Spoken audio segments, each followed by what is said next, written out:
I'd just like for you to introduce yourself and tell us who you are and what you got going on. All right. Well, my name's Don Arndt. I'm 81 years old, and I'm the founding president of Western Virginia Tractor and Machinery Association. That happened about 1975, and I was president like 10 years, and then we started getting people that really knew what they was doing, and it got a lot better. Perry Rexroad became president, and everything really started clicking then. That's how we got this grounds. Just shortly after we got the grounds acquired, because of Perry and his tenacity, it was always hard to say no to Perry Rexroad, and he got that pulled off with the city. So we got 30-some acres here, and before we seeded it, it was a trash dump, 30 acres of trash. Wash machines and old cars, it was just everything you could imagine, beer bottles and everything, and growed up head high with sagebrush and junk, but Perry got it, and I was one of the guys that says, this is too much, we can't do this. But I got outvoted and we did it. The Tenholder family actually mowed it down, which I wouldn't have done because we spent many days picking up stuff, and of course we didn't get everything, and I knew that they was going to break some tires with that running over stuff, but they didn't. We plowed it, worked it out, and seeded it, and before the grass was up, Floyd Fritz and some of the guys in the board, they found this schoolhouse. We need to do the schoolhouse. We're not ready for that, but we got the schoolhouse and moved it, and that was a big operation for a club that didn't know what we were doing. So we brought the schoolhouse in and restored that. That was the starting of the village. Never was intended. We had no plans, none. That was the starting of what it is known as the village. We got that schoolhouse before the grass was up, and we set that on. Don Hill had laid the concrete blocks, set that, and started restoring it. And for our night, I think the 1983 show, we had it. And then it just like every year we got more building, more building, more building. We went to tearing down buildings. People would give us a house. Bunch of us would go, we'd take our women, we'd tear it down. We'd have, of course, you got nails in boards and old rotten, anyway. The women was over there knocking the nails out of it, so we'd have clean lumber, put it on a trailer, bring it in, and we'd build stuff. That's how we got the Spruce Mercantile store, the soda shop. Many buildings was made out of old houses that because we had no money, but all we had was I want to, a lot of want tos, but on a shoestring budget. Where you want to go from that? What do you want to know? Well, tell us about your book you have there. Oh, well, since I'm the last guy standing that was here when it started, everybody comes to me and they says, when did that happen? And where'd those engines come from? Or how'd you come about building this deal? Or the museum, where'd that come from? And I would go to telling them and stuff, and there was a couple of guys, Mutt Wright was one of them. You need to write this stuff down. Write this stuff down. Well, I'd already wrote a couple of books and had them published, and I could do that. I didn't really want to, but I did it. And I started writing this thing, all the history, starting back before we had this. We was meeting at the park.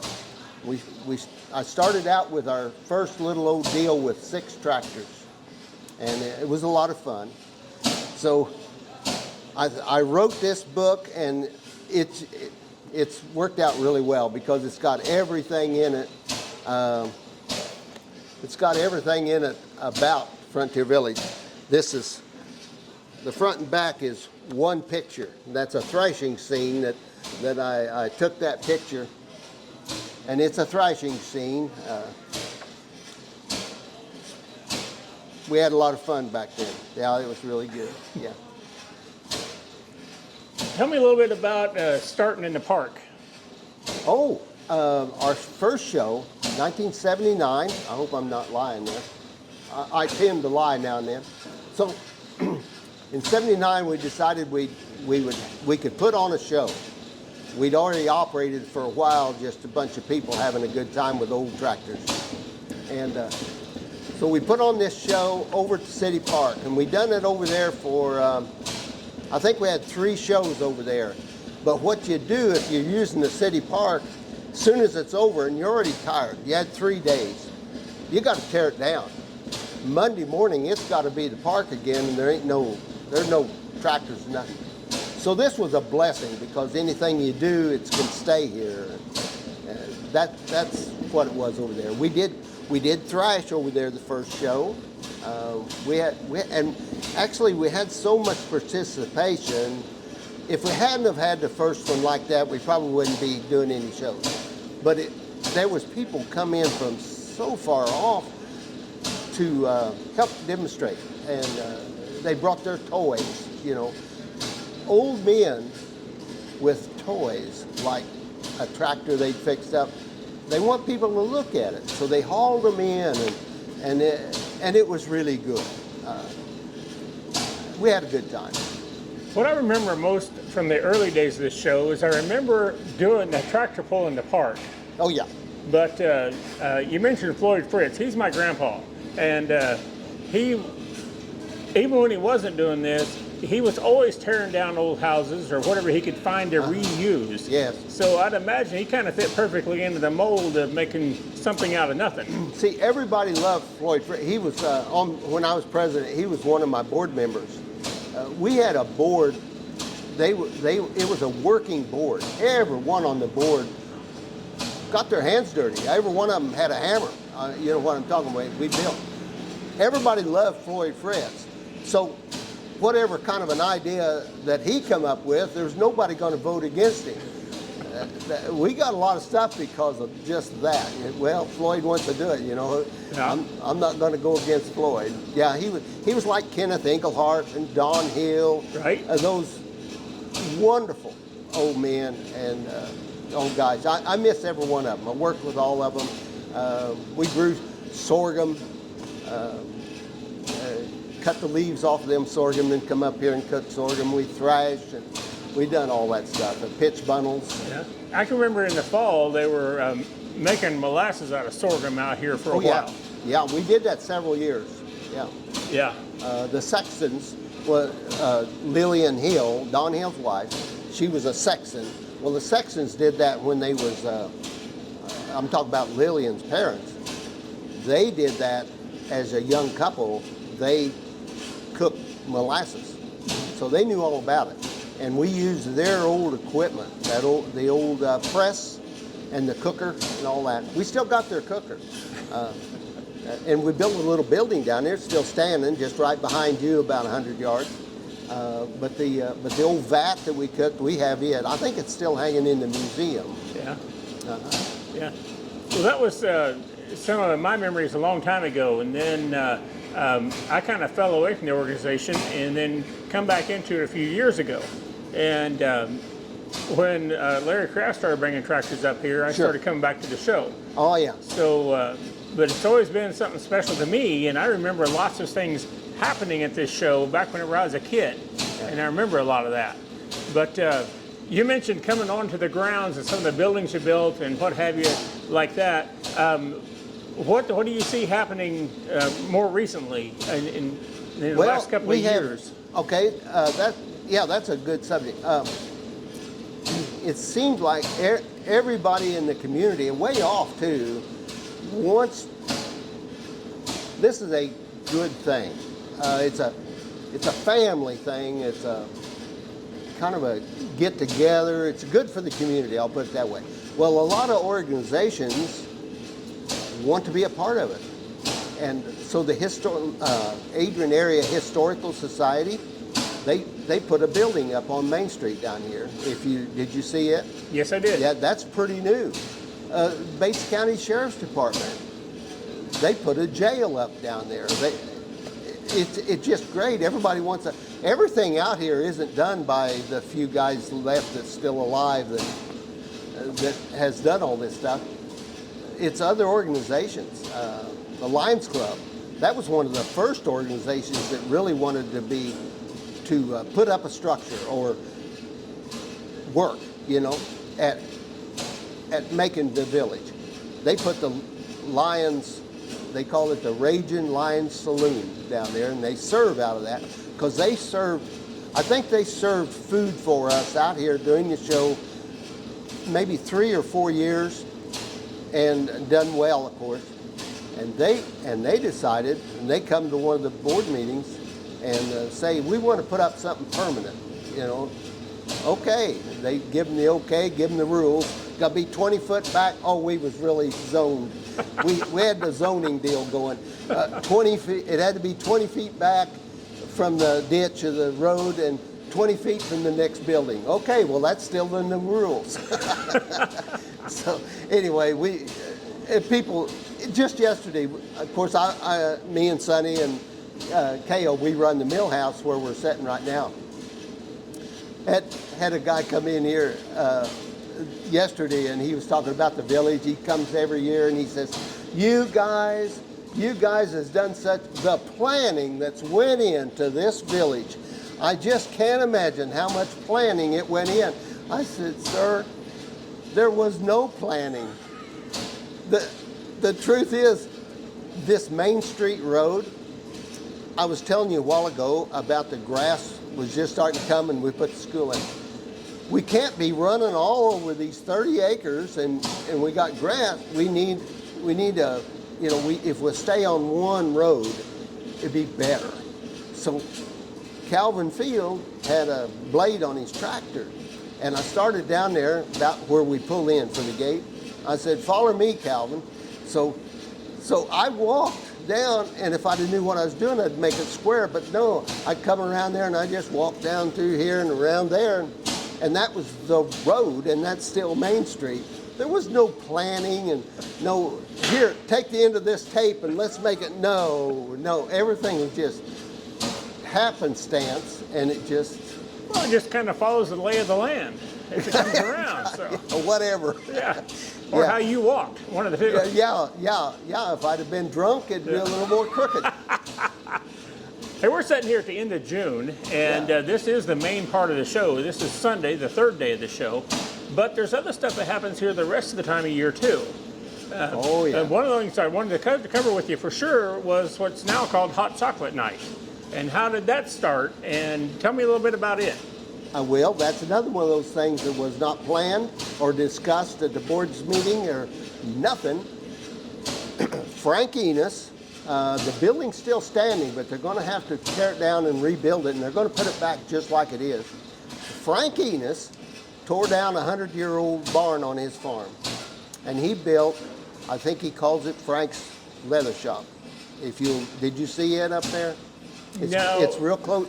Okay, it's right by the sheriff's building. Okay, you need to look at it. Mm-hmm. It's pretty dilapidated, Yeah. But that was Frank Enos. And he was out here, he just got it done and put it together with that old 100-year-old barn off his farm. He decorated it for Christmas.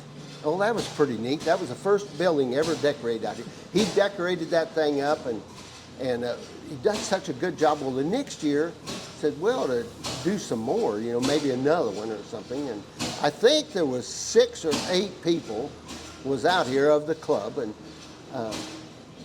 they said, Don, go up to Jim Yost had the grocery store at the time. Go up and see if you get some hot chocolate. And we had a fire going in the schoolhouse because we got the original old stove. And we had a fire, and it was warm. Boy, it was a cold night. It was a cold night. It was a Saturday night before Thanksgiving. I went up and got enough hot chocolate for us, and we made hot chocolate and everything, and that's why we call it Hot Chocolate Night. Isn't that silly? So it ought to be called Santa Claus Night or something, anything but Hot Chocolate Night, but that's what it is. So we did that. The next time we did it on the Saturday night, before that, we decorated that thing. We'd done 6 or 8 buildings, and it was really fun. and it got to be more and more people, and then a lot of people, and all of a sudden Hot Chocolate Night is a few thousand people. And ever since then, now Yost Thriftway, now Kip, the boy, runs it. We go up, okay, we're ready, and he is still, oh, I didn't tell you, a while ago, he donated a half a dozen packs of hot chocolate. Half a dozen packs. Yeah.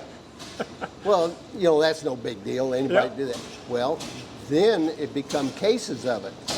And he's still today, may not next year, but so far, what's been 40 years, or 40 years plus, he still gives us hot chocolate, but it's a lot of hot chocolate now. It's a big deal now, but we get rid of a lot of hot chocolate that night. That's how Hot Chocolate Night started.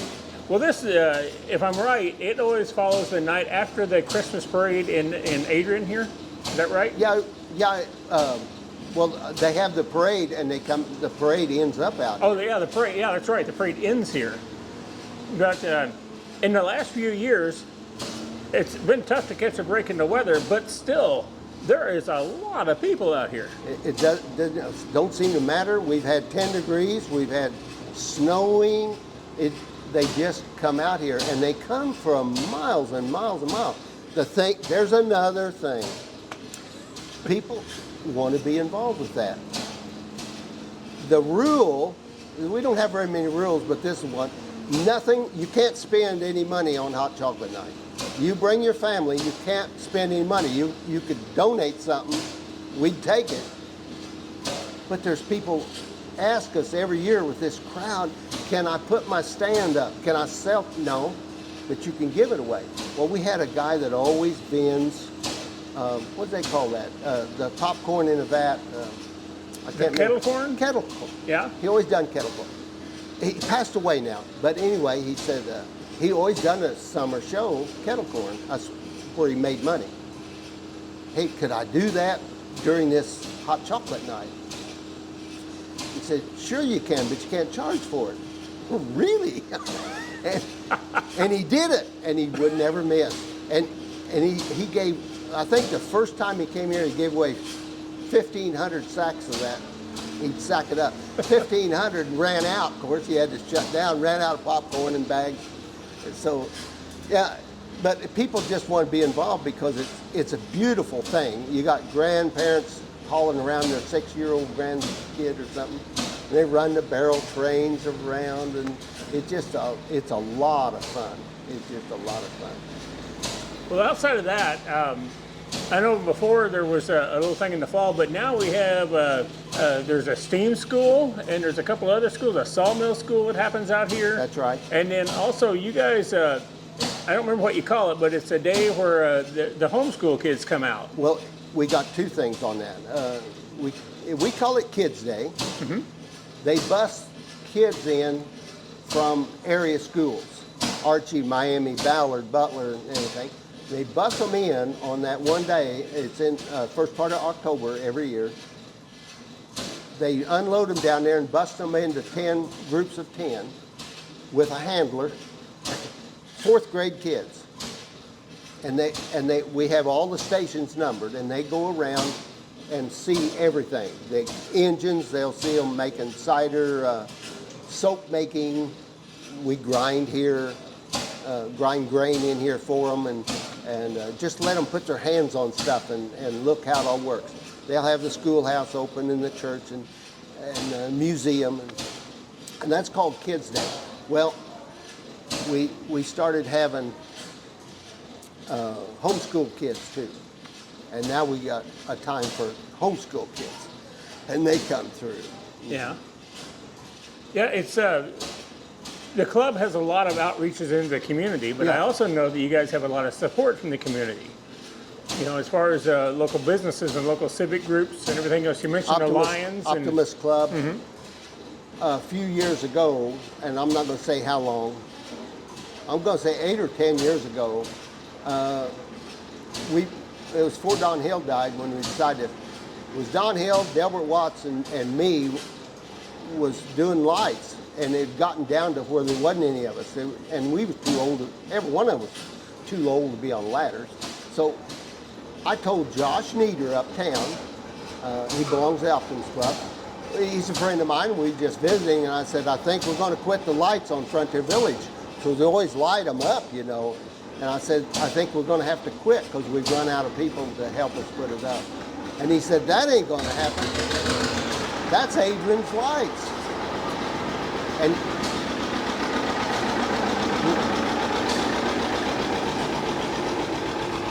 Chad on Model R. Chad on the R. So, Josh says, that ain't going to happen. We've got to have them lights. So about a week later, they'd had a board meeting, and Josh told me, he says, the Optimist was going to come out and help you. You name the day that you're going to do lights, and we'll be there. And they brought about 20 Optimist members out, and every year, the Optimist Club comes out and helps us light the village. Yeah. Well, that's another thing you do. Don't you have like a drive-through Christmas light? Oh, yeah. Oh, yeah. And that's a donation thing, and it really helps because financially we're starting to struggle. Our insurances went up to, I think it's nearly $10,000 a year. So it takes a pretty good budget to keep all this going. And we've got a big electric bill every month, of course. So we have a drive-through. We do it every weekend.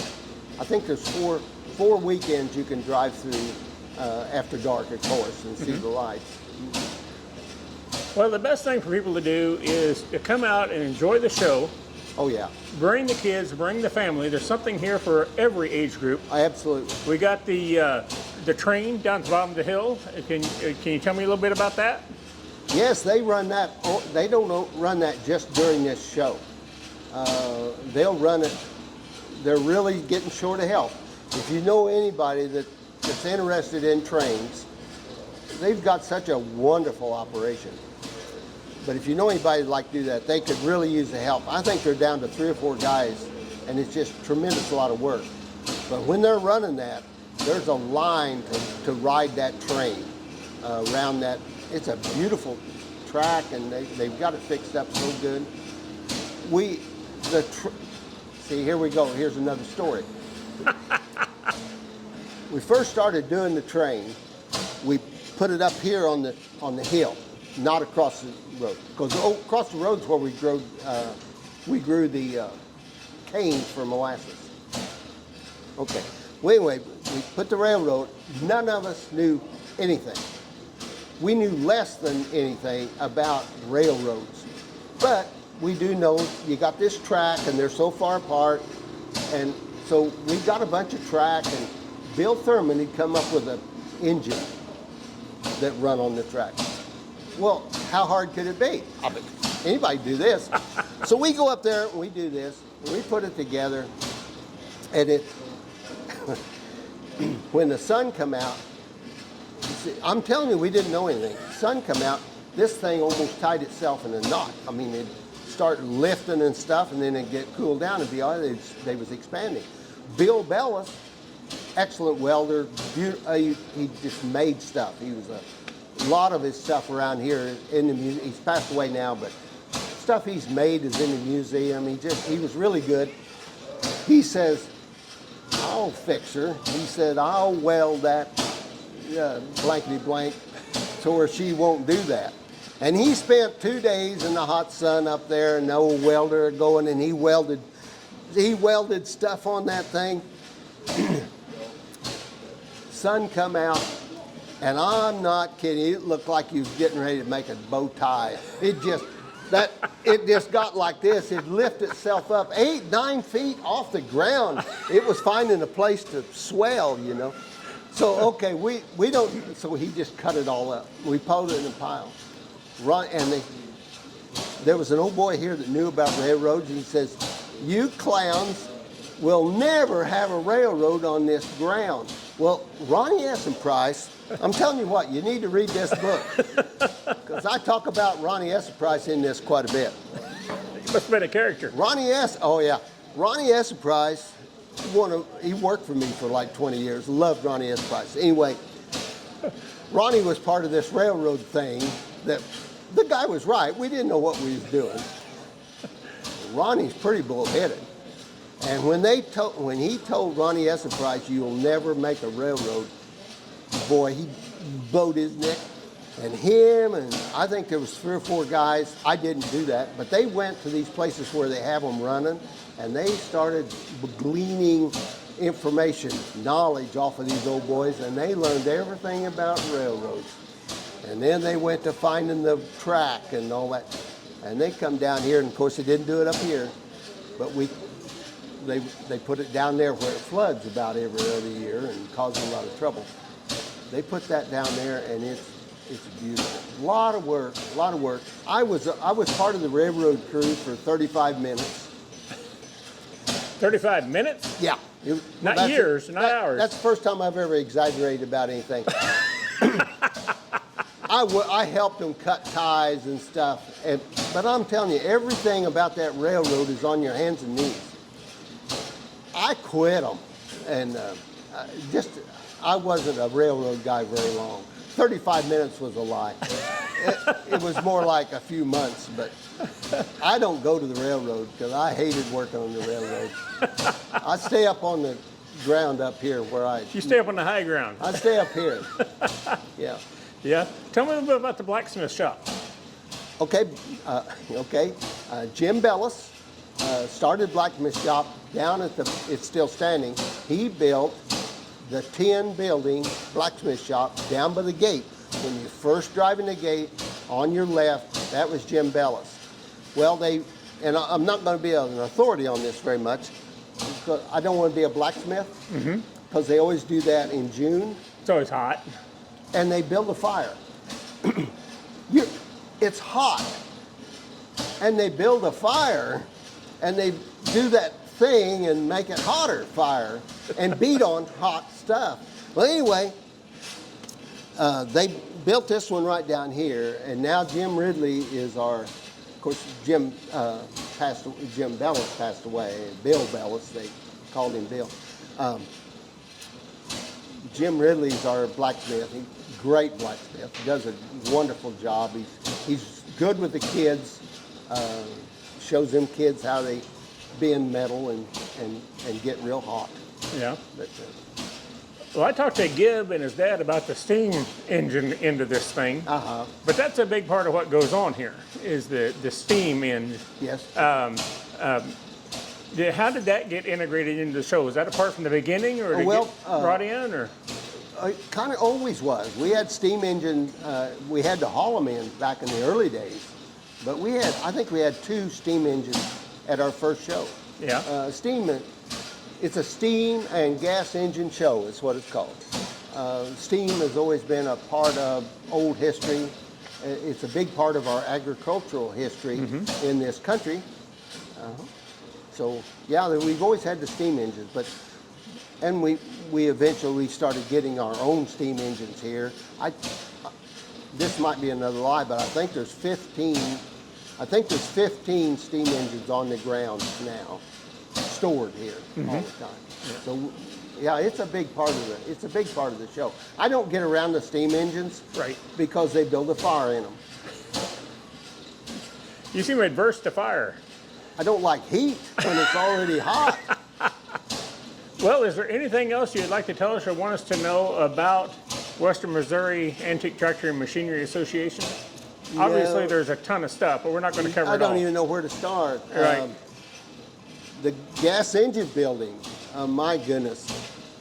The first engine we got was that 100-horse Bessemer. Wilford Health was a milk inspector. He was a member, and he said they're going to let that big compressor motor that compressed the anhydrous, ammonia, pardon me, ammonia coolant for the milk plant at, is it Bolivar? El Dorado Springs. I'm old, forgive me, I forget this stuff. So we go down there and get it. And this is back in the days where we still didn't know anything. Don't know a lot yet, but boy, we went down there and got that big engine. It's over there running right now. The big blue engine, the big 2-cylinder. And it was set, we set it there on concrete. Everybody pulled out of their wallets, and that's back there wasn't no money. And everybody chipped in, and we got enough money to pour the concrete, a lot of concrete, that it sets on. We set that thing there, and what a deal. What a deal. We got this big engine. We're so proud of this thing, and we get it started the first time. It had set long enough that the governor's stop was frozen, and she took off, and she goes bang, bang, bang, bang, bang, bang, bang, bang, bang, and it started running away. And it started hopping and trying to get off of that concrete, and the thing weighs tons. Well, I got back, and Calvin Fields run up there, and he hit that diesel shutoff some way with a hammer, and she started slowing down. But I didn't think it'd ever stop. It just, and pretty soon it stopped trying to get off the concrete. That was our first experience with that huge engine. And now it's a baby compared to some of the stuff we've got for the engines. The Worthington. I was going to mention the Worthington over here, yeah. What? Oh, if you don't come to Frontier Village for any other reason, come listen to them start that Worthington. It's monstrous. Has its own building. It's huge. It's quite a show. I love to watch them run it. It's wonderful. But yesterday they had Tim Hummel's got a lot of help now. I think he's got 4 guys in the engine shed. He said he had the best day he ever had was yesterday, Saturday. He said they was running. See, a lot of times he just had 1 or 2 guys because all of his help has died. Mm-hmm. So, but they was able to. I think he said he had 7 or 8 engines running at once over there. The big engines, mm-hmm. the big boys. Yeah, I walked through there. There's several of those oil rig engines running, and they're starting to Worthington up on a regular basis. Yeah. You know, the Sterling engine and the other stuff down at the other end. Right. That's right. Yeah. So yeah, it's a really neat display. If you care anything about stationary engines, and these are some of the bigger ones. There's a couple of really big ones here. They need to be checked out. You come out and get a feel for what used to be. Some of it is pretty amazing. I think the most amazing thing is how we got the stuff here. It's so well, that's big. got to be a story in its own, getting some of that stuff here. Oh my goodness, the hauling that stuff in. Another story. Right across the street is that 2-cylinder. It's got its own shed, but it's like a short skirt in the 60s. You know, it don't go all the way to the ground. What they call them, mini skirt. I was in Vietnam when that hit, and I didn't get to see none of it. I got home and it was about over. But anyway, that 2-cylinder there, that thing's huge and it's heavy. Well, we dug a big hole for the tractor trailer to back the trailer down against the concrete, and we had it boomed up against the front, tied to the front of the trailer. Well, now they got it down at an angle about like this, you know, and said, well, now, you know, we cut that loose. She's going to come down. Well, Ronnie Essenprice had this big truck, and it's full of all of his equipment. It's really heavy. He said, I'll tell you what, I'll come over here. I'll set that truck. I'll just set in it with the brake on. We'll run a rope up, a cable actually, up to a snatch block, okay, through the snatch block, hooked to the engine, and I'll stand on the brake, and I'll just ease her down that there. Wonderful idea. We cut that thing loose, and Ronnie Essenprice is sitting in that truck, standing on that brake, and that engine come down that thing, and it just brought that truck right up to the truck. It was engine coming down, the pickup going this way, but he did slow it down. It didn't run into a big mess, but anyway, we finally got it up on that concrete, and Ronnie, he was never the same after that. He couldn't hardly believe that thing. Oh, it was heavy. They took when we we dug that all out, and I was down the bottom of that pit, and it was with tractor trailer tires, it had to be at the bottom, so it was pretty deep, and it was at a slant, and I was down in there, and I went down there with a shovel, you know. Yeah. And Tim Hummel took my picture like you dug the whole dug thing. it out with a shovel, and he had a sign up over there a long time. He says, "This is Don Arndt dropped a quarter in this area, and he's been looking for it." You know, they always pick on me like that. You got me laughing so hard I can't hold the camera still. Anyway, this Atlas engine. See, now my memory's not so good. I can't remember the year we got it. That Atlas engine. The big stationary steam engine. Big steam engine it's inside the mill house at the other end where we're at. The flywheel weighs 6,000 pounds. The engine itself, I believe, is 12,000 pounds. The Harrisonville elevator, they quit using it around the turn of the century. We don't know how old it is, but bringing that down here at the time was the biggest thing that was a challenge. We had to tear out the wall, because what they'd done is built that as the power plant for the elevator at Harrisonville in the 1882, something like that. So we had to tear this block wall out to get it. And it was just going to be a static display, because when they had quit using it and electrified it, and they just used the axle and the flywheel as a pillow block, and they put a big, like a 20-horse electric motor on it or something. So they didn't use steam anymore. A lot of it wasn't there. They took a torch and cut the timing rods, the push rods, and that kind of stuff out of it. So it wasn't all there. So we got it down here and got it set on that concrete, never really planning on ever trying to make it run. Bob Thomas, he's one of the Thomases. And if you know anything about Hod Thomas, Bill Thomas, all the Thomases, they are nothing short of genius. They're manufacturers. They can build, just do anything. Looked at that, and he took his tape measure one day, and he started writing stuff down. He'd measure and stuff, calculating, and he come back in about 3 weeks, and he put all the timing rods and stuff on that thing and fired her.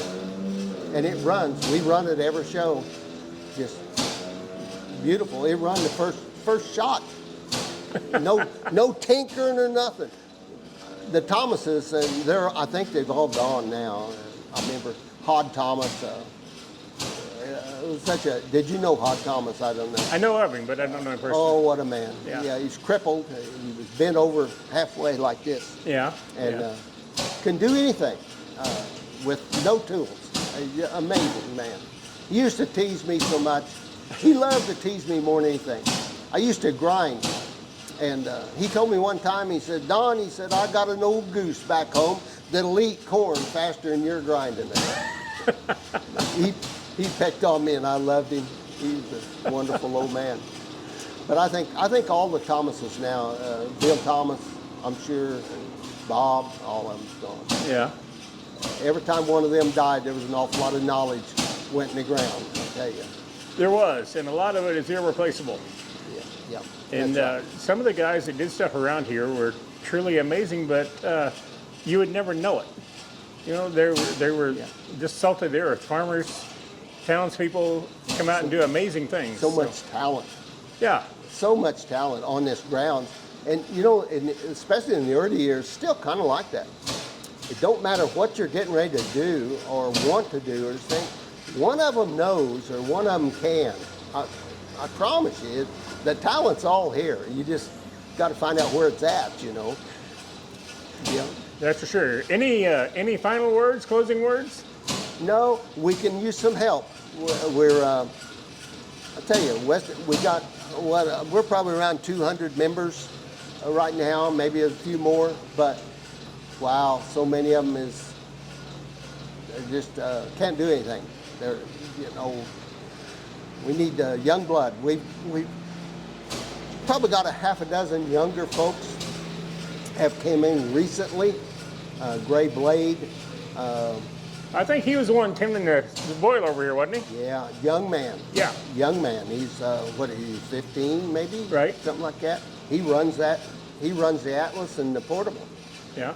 You know that, talk about engines, that the portable engine on the other side of the wall of the mill house, it's a 1906 Altman Taylor portable steam engine. That means it didn't run under its own power. They had to drag it to a threshing machine or whatever they want the power for with horses. And that there's 2 of those known to exist. That's the oldest. We have the oldest portable steam engine anybody knows about. And there's 2 of those. One's in Ohio and one's here. And ours runs. We run it every year. Yeah. They've completely redone it. And Yeah. What's your vision for the future of the show? gosh, I don't know. I really don't. I didn't have a vision 30 years ago for the show. I told somebody one time, it just kind of happens. Everybody wants it to work, and they make it work. Right. It's just, it's a phenomenal thing. And nobody's ever been paid a dime. Everything has been volunteered, donated. If it wasn't for the Adrian Bank, Heritage Tractor, there's people they're just so good to us, you know. But we try to pay back. We try to give it back to the community, and hot chocolate night and the Christmas lights and that kind of thing, you know. But gosh, yeah, we got a lot of support. And Yeah. but we need hands that like to get greasy. We need some hands. Yeah. So that's the only thing I think. As far as the future, I'd say it's bright if we can get some more help. Yeah. Because we're short in some areas. Yeah. Well, I want to thank you for talking to me today. We'll get this posted, and the club will have it as well. And once again, if you wouldn't mind, show us your book again. And this tells you a lot about the history of this. I've read through this, and it's divided into stories about different parts of it and different people. So if you're curious about the history of this and also of a lot of Bates County, pick this book up and take a read through it. It's an easy read. It doesn't take that long. He made it in big print because he's old. He turned 60 just 21 years ago. Yeah, that's right. So it's got decent print in it, and it's just a really interesting read for anybody that grew up in this area or are interested in rural type communities. So that's pretty much all I had. I just want to thank you for sitting down and taking some time with us. Well, thank you for being interested in what Western Museum Tractor and Machinery does and Frontier Village. We actually have it looks like we've done an awful lot of work and everybody gets started, and yeah, we have, but listen, we have a good time. Yep. A lot of fellowship, and there's a lot of sitting around done too. Yeah, and lastly, I just want to thank you for your service in the military. I truly appreciate that. Yeah. Well, thank you for that. All right. Don Arndt, thank you.